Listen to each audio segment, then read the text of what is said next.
Hello friends, welcome to this video. In this video, we are going to talk about the antigen presentation. So what is antigen presentation or the antigen processing? It is also called as, it is another part of our another lecture from the immunological session. So it comprises of majorly the major histocompatibility complex. So this is also called as MHC, major histocompatibility complex. It is also called as MHC. Under this MHC, we have MHC class 1 and MHC class 2. So in this video, we are going to discuss about the major histocompatibility class 1, complex class 1, its structure, its mechanism of action. In this video, we are going to talk. In another video, we'll talk about the class 2 also. So I'll give you the link in the description for both the videos so you can watch. So this is about, in this video, we're going to talk about this antigen presentation. So before moving into this topic, let us understand what is antigen presentation or antigen processing and why is it very important, why is it required. So whenever, for example, a pathogen or an antigen, it can be the entire bacterial cell, the viral cell or the fungal cell, or it can be a part of the proteins or part of the cell wall components. If it enters into the cell, that cell has to signal the other immunological cells like dendritic cells, the B cells, the T cells and the macrophages. For all those other cells has to be alarmed. The other immunological reactions has to be triggered. The antibodies has to be produced to kill the bacteria from the body. Or it has to be so whatever the antigen has invaded, it has to be destroyed. For that, whatever enters inside the cell, it can be the entire cell, it can be the entire virus, entire bacteria or any pathogen, or it can be a part of them. It can be a cell wall component, a protein or a peptide chain, anything that enters inside the cell, that is called as antigen. That will be processed and that will be signaled by the cell using this complex called as major histocompatibility complex. That is why this is very much involved in the antigen presentation and antigen processing steps. Okay, now what is the main goal? One, a bacteria, anything that enters inside, that gets broken down and that will be thrown out from the cell. It is like a flag. So it will be hoisted on the cell membrane, on the cell, so that the other cells can see that flag. Flag in the sense, I am talking about the antigen over here. So that the other cells can look at this antigen on the cell, it gets alarmed and the cell will die and the other immunological reactions will be triggered. So this is the goal of this particular complex or the goal of the cell that is producing this complex reaction. So I am repeating again. So if there is a pathogen entry or a pathogen attack on our body or on our cells or any cell, what will happen immediately? The cell will be processed, the cell will be presented outside, it will be hoisted. So it will be hoisted and having this cell, when the cell is having this flag is the antigen. So when any cell is having this antigen on the cell membrane, the other cells can be alarmed and it will call, it is like nothing but it is calling for help. So whenever we are going for a war, what happens when we are about to lose, when we are not capable to fight, we will show the white flag. That white flag indicates I am not able to survive. It's very difficult for me, somebody help, or let this war get dissolved. It's a symbol of peace. Similarly, the opponent party, the enemy party will look at this white flag and he will stop the war. Same thing, the cell will hoist a flag and that is nothing but the antigen. It hoists the antigen so that the other cells are alarmed in this case and the other immunological reactions are triggered. What are those immunological reactions? It might be inflammation, it might be production of histamines, or it may be increase in the body temperature that leads to fever cascade, or it may be recruiting the other cells like macrophages, dendritic cell, natural killer cells, B lymphocytes and other T lymphocytes, or it may be for the signaling of antibodies. So this is the other immunological reactions that will trigger. Now let us study how does this happen with the help of this complex called as major histocompatibility complex. Let us study its structure, then its action we will study. In this video, we are going to limit ourselves or restrict ourselves only to the class 1. I said there are two types, MHC class 1 and MHC class 2. Both are glycoprotein cell surface receptors. glycoprotein. Glyco is a sugar molecule, protein we all know. So it's a combination of sugar and protein. Glycoprotein cell surface receptor it is. It's a macromolecular complex.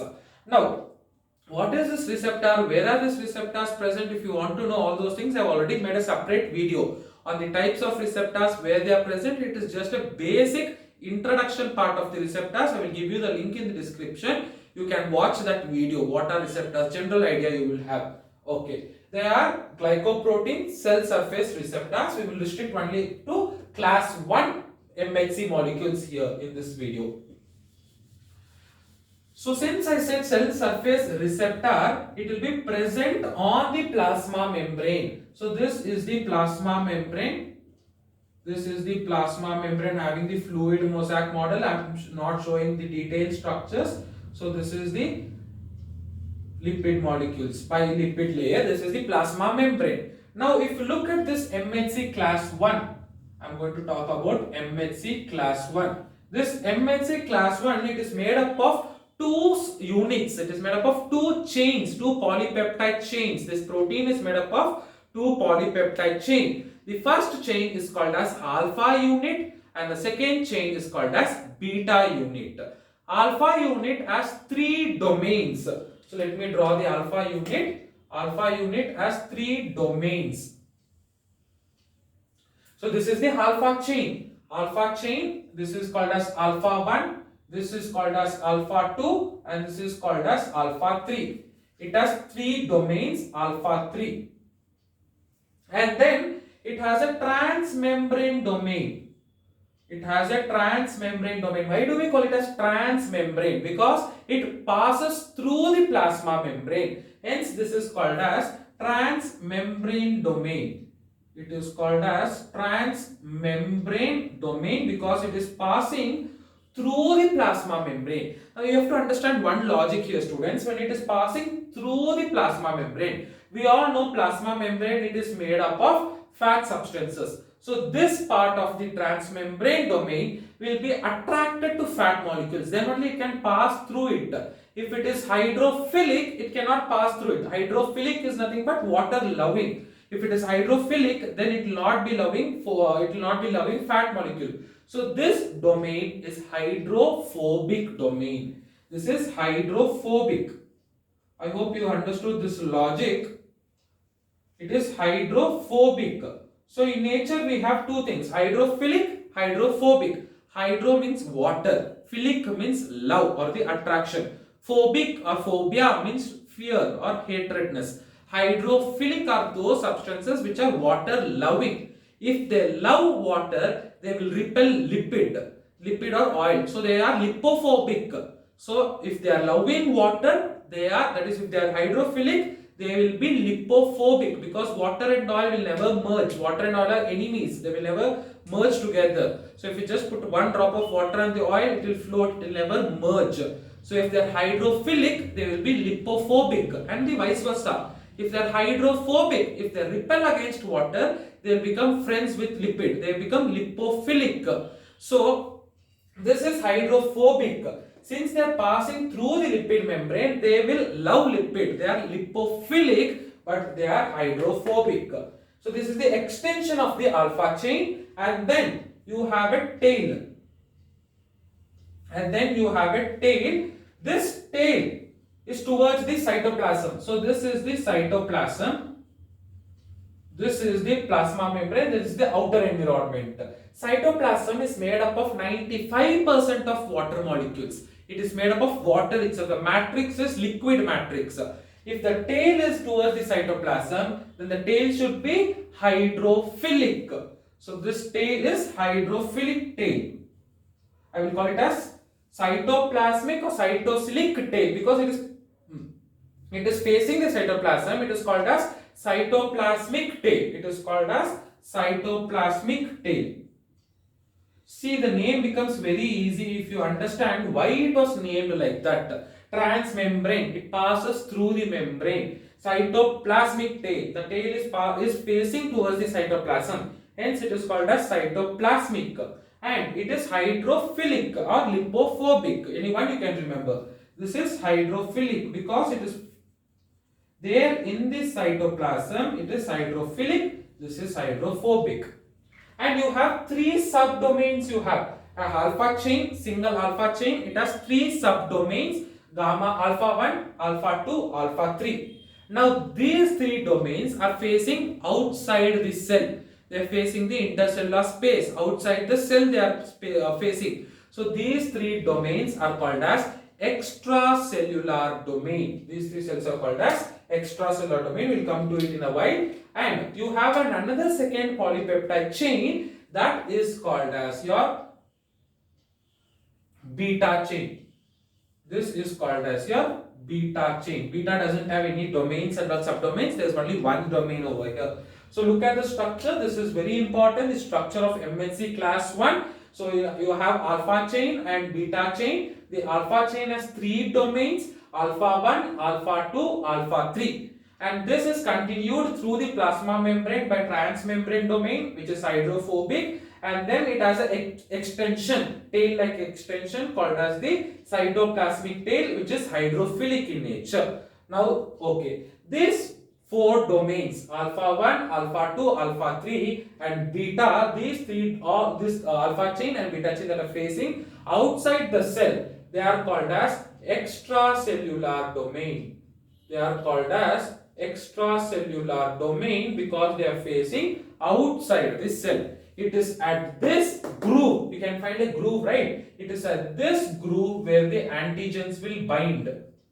So this is the antigen. It is at this groove where the antigens will bind. It is called as the antigen binding domain. So since it is the antigens are binding, this domain, the alpha 1 and the alpha 2 domains will join together. The alpha 1 and alpha 2 domains will join together to make a domain called as antigen binding domain. So this is the right. This domain where the antigen comes and sits, it is called as antigen binding domain.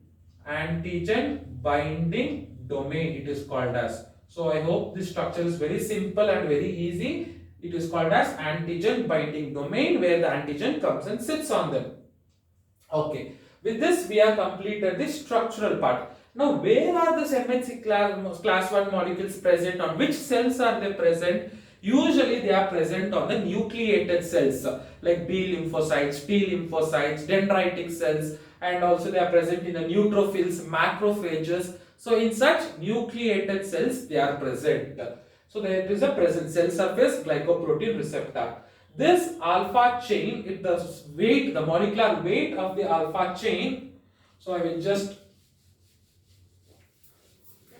some additional points I will say. The weight of the alpha chain is 45 kilodaltons. Some proteins we measure or we weigh in terms of daltons. So the alpha chain weight is almost 45 kilodaltons and it is made up of 90 amino acids. Roughly it constitutes of 90 amino acids. On the other hand, the transmembrane domain that I said, it has some 25 amino acids. It has 25 amino acids. The transmembrane domain has 25 amino acids and the cytoplasmic tail, the extension has around 30 amino acids. It has 30 amino acids. So this was one of the important things that you should remember. Now, which chromosome and which gene will code this? So the alpha chain, the genes for the alpha chain is located on chromosome number 6. So we all know we have 23 pairs of chromosome. In the 23 pairs of chromosome, the sixth chromosome has the genes for alpha chain, and the beta chain, the genes for the beta chain is there in the 15th chromosome. It is there in the 15th chromosome. So look at the diversity, look at the gene. One gene for alpha chain is present in the 6th chromosome. The other genes for the beta chain is present in the 15th chromosome. But after the proteins are expressed, the genes are expressed, transcription, translation happens, and during the protein modification, once the protein comes out from the nucleus or in the Golgi apparatus, it gets processed, it gets modified. They come together and it forms a complete MHC class 1 molecule. Though the genes are separate, you might think how they bind together. Once the protein is formed, alpha chain is formed separately, beta chains formed separately, they are packaged and processed in the Golgi apparatus. So the genes for the alpha chain are present on chromosome number 6, genes for the beta chain are present on the chromosome number 15. And that particular position where the genes are present, it is called as loci. We all have studied in genetics.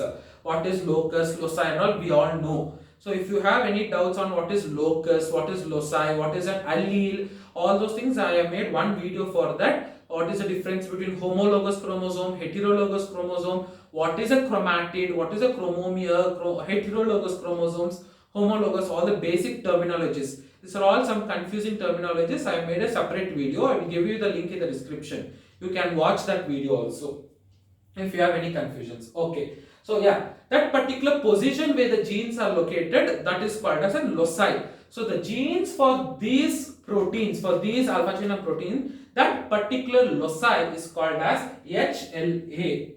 HLA. It stands for human leukocyte antigen. Human leukocyte antigen. So for this, the genes are present in 3 loci.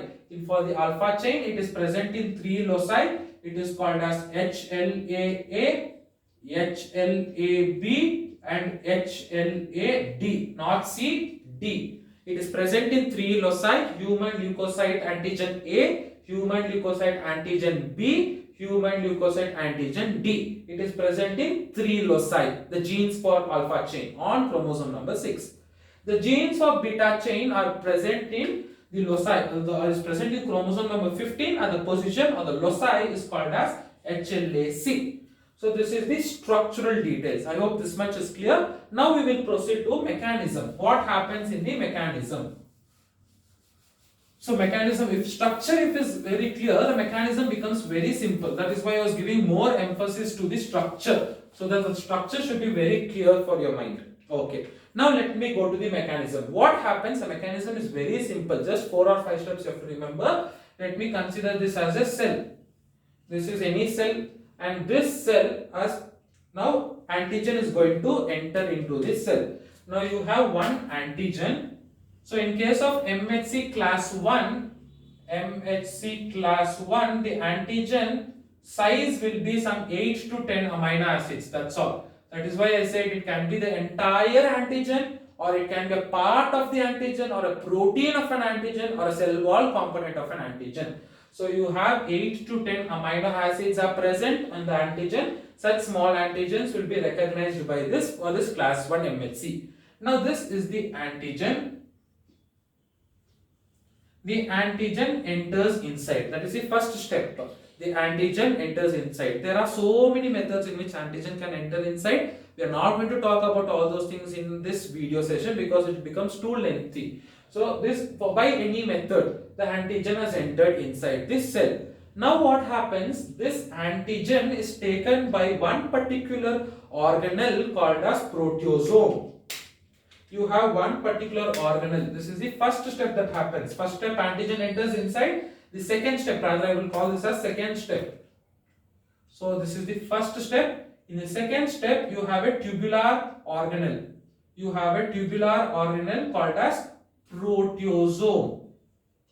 Proteasome. This proteasome has certain enzymes in them called as cytosolic proteases. This proteasome is an organelle, tubular organelle. It has certain lytic enzymes called as cytosolic proteases. Once this antigen enters inside, it breaks the antigen into finer, smaller particles. Once the antigen enters inside, and when it comes out, it gets broken down into finer, smaller particles. It gets broken down into smaller fragments. Now, what happens? These fragments are transported to the lumen of endoplasmic reticulum. So, where will be this endoplasmic reticulum, Golgi apparatus, all those things will be associated with the nucleus. So, this is the central nucleus. Surrounding this nucleus, you have endoplasmic reticulum, Golgi apparatus, all those things. It will be a rough endoplasmic reticulum studded with ribosomes, or smooth endoplasmic reticulum which is not studded with ribosomes. Let us just imagine as endoplasmic reticulum. Now, these broken fragments will be transported to the lumen of endoplasmic reticulum. How will it be transported? You have a group of protein called as transporter protein. One such transporter protein are called as TAP proteins. TAP stands for transporter associated antigen presenting. So TAP stands for transporter associated antigen processing or antigen presenting.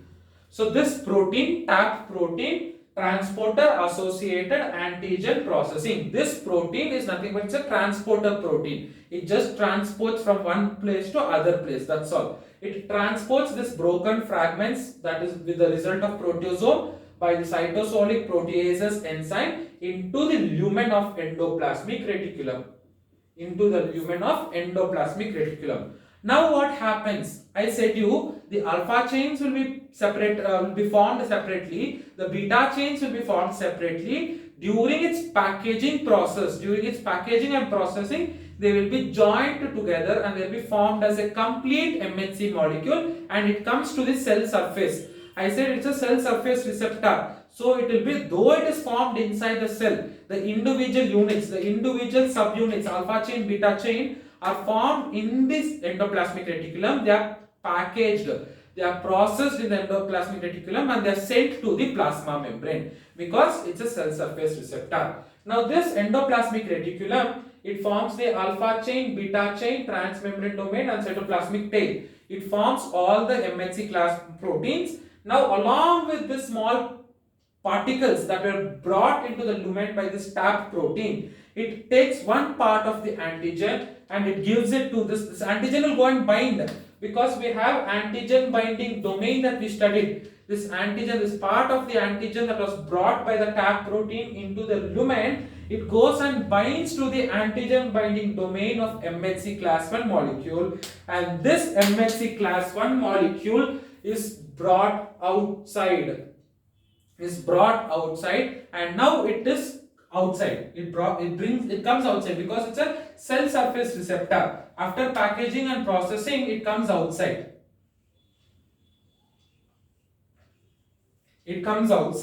Now once it comes outside, what happens? It will hoist the flag. This antigen was there, right? It is going to hoist the flag. This is the antigen. Now what has happened? The MHC flag MHC molecule along with the flag, along with the antigen, it has come outside the cell. It is a cell surface receptor, so it has to come out and it has hoisted its flag. Once the flag is hoisted, this signals the other cells. In the T cell, I made a video on T cell activation and T cell maturation. For this also I will give you the link in the description. If you have known about T cell activation and all, there is one type of T cell called as cytotoxic T cell, which has CD8 receptor. This T cell, this helper T cell will recognize this.